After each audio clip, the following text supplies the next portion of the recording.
How many of you have ever offered a gentle shoulder or a listening ear to someone going through a difficult time? Now take yourself back to a time when, as that person starts to open up to you more, you realize that that person might be their own worst enemy. There might be bad luck and unfortunate circumstances at play, but they are also making choices that aren't doing them any favors. Have you ever seen someone who is on the verge of really making a mess of things, and you become so worried for them that you just want to shake them and say, "Stop! Don't you see what you're doing? Can't you see that you're making things worse for yourself?" If you found yourself in that place of desperate exasperation, then you have something in common with Jesus. Be consoled. As you sit with your concern, frustration, and anger, Jesus understands how you feel.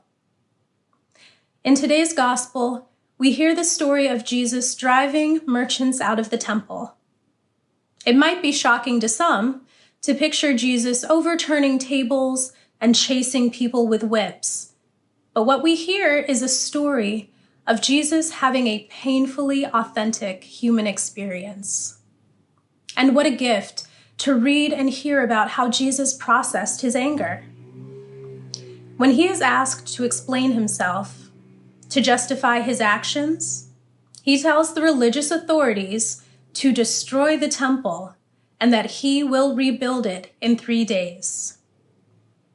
His disciples later understand that Jesus was referring to his own body, to his passion and resurrection.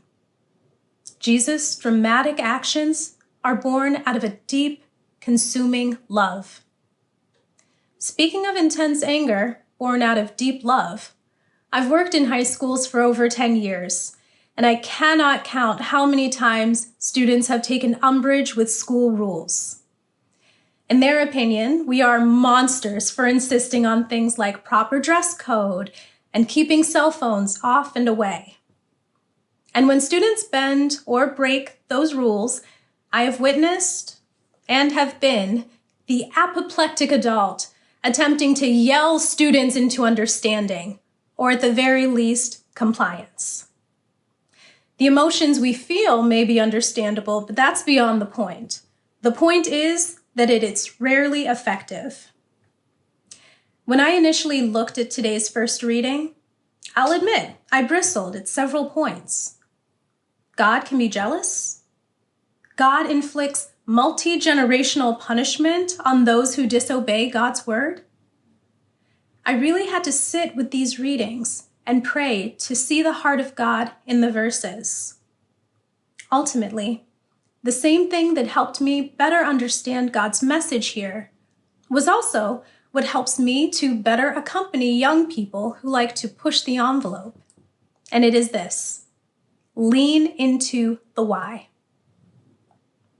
I think when we look at the 10 Commandments, we are actually looking at a fairly concise yet comprehensive guide for how to be in right relationship with God, with ourselves, and with every other creature we encounter.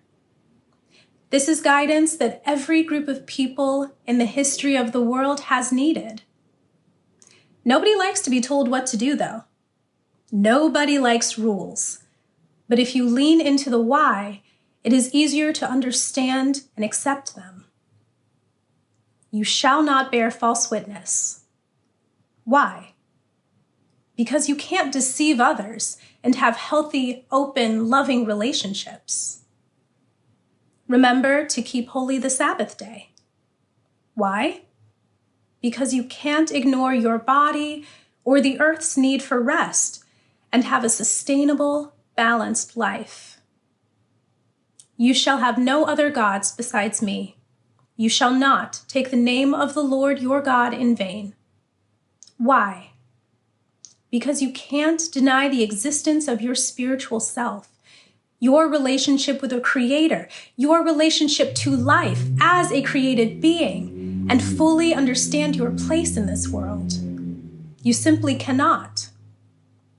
So what do we do with this new knowledge? Well, once you think you've really figured something out, It's hard to watch others go about things the wrong way. And it is doubly hard to watch people live in a way that we think is contrary to God's law, whether it be out of ignorance or defiance. Anger is a natural human response. It is healthy and often a helpful compass that directs us to urgent needs. But if you ever feel consumed by anger when things don't go the way you think they should, it might be helpful to remember what the psalmist says. God's word is clear, right, perfect. God's word leads us to everlasting life. And while we should stand up for God's word and act as living witnesses, God does not require us to shake or threaten each other into acknowledging that truth. God's word is effective. It is more than factually true. It is existentially true and will, in the fullness of time, come to pass. Everyone is on their own journey, though, and you cannot drag anyone to the spot where you are on your journey. We all walk the path one tiny step at a time, while God does the hard work of transforming our hearts. My prayer today is that we all continue to walk our path with hearts open to God's loving redirection. I also pray that we might be patient with others we encounter along the way, especially when anger, even righteous anger, threatens to consume us. Let God do God's work while we do ours. And consider that maybe our work is as simple as walking each other home.